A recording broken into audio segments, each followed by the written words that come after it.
লাথিমার ভাঙরে তালা, যত সব বন্দিশালায় আগুন জ্বালা আগুন জ্বালা ফেলু পারি। কারা রইল কপাট, ভেঙে ফেল কর্ণে লোপাট, রক্ত জমাট শিকল পূজার পাষাণ বেদি। আজকে আপনাদেরকে যেখানে নিয়ে যাব সেখানে যারা থাকতো তাদের মনে প্রায় সেই এরূপ ভাবনা ফুটে উঠত। নমস্কার, আমি অদিতি। আমাদের চ্যানেল সাথে চালোতে আপনাদের সবাইকে অনেক অনেক স্বাগত। আশা করি আপনারা সবাই ভালো আছেন, সুস্থ আছেন। আজকে সাথে চালো আপনাদেরকে ইতালির নামকরা কুখ্যাত কারাগারের দর্শন করাবে। চলুন দেরি না করে পা বাড়ানো যাক পিয়ম্বি প্রিজনের দর্শনে। দেখা হচ্ছে ভিডিওর এন্ডে, সাথে থাকুন।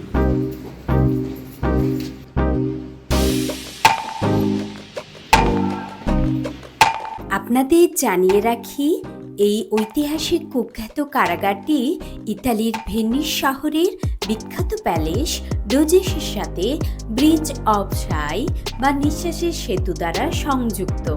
তাই কারাগারটি ডোজেস প্যালেসের একটি অংশ হিসেবে সংরক্ষিত এবং পর্যটকদের জন্য উন্মুক্ত।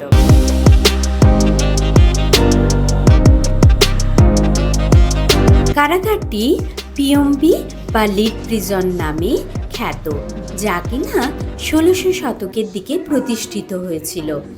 পিয়ম্বি এইরূপ নামকরণের কারণ হল লিড প্লেটের দ্বারা আবৃত ছাদ। এরূপ ছাদের কারণে শীতকালে কারাগারগুলি প্রচণ্ড ঠান্ডা এবং গ্রীষ্মকালে অত্যন্ত অসহ্যকর গরম পরিবেশ সৃষ্টি করত। এরূপ কঠোর পরিবেশ এবং নিষ্ঠুর ব্যবস্থার কারণে পিয়ম্বি কারাগারের কুখ্যাতি অনেকটা অংশ জুড়ে ছড়িয়ে পড়েছিল।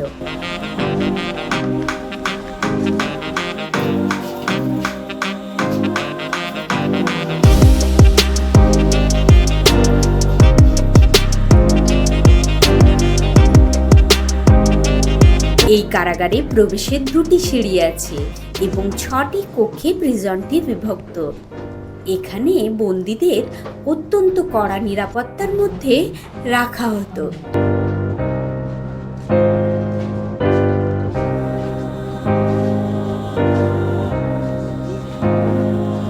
লিডের ছাদ, সন্নিহিত শক্তিশালী দেয়াল এবং লোহার প্লেট দিয়ে মজবুত কাঠের পার্টিশন এবং নির্জনতা, এইসব কারণগুলির জন্যেই বন্দীরা সহজে পালানোর সুযোগ পেত না। এই রহস্যময় ভয়ঙ্কর কারাগারটি নির্ধারিত ছিল ভেনিসের রাজনৈতিক ষড়যন্ত্রকারী এবং ভিন্ন মতাবলম্বী বন্দীদের জন্য। এক কথায় বলা যায়, এই কারাগারটি ভেনিসের বিচার ব্যবস্থা এবং রাজনৈতিক ইতিহাসের একটি গুরুত্বপূর্ণ অংশ। শুধু তাই নয়, ভেনিসের ইতিহাসের ঐতিহ্যবাহী গোপনীয় মর্মান্তিক অধ্যায়কেও জীবন্ত করে তুলেছিল।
কুখ্যাত কারাগারকে সামনে থেকে দেখে বিস্তারিত জানতে পেরে আমরা খুবই আশ্চর্যচকিত ছিলাম।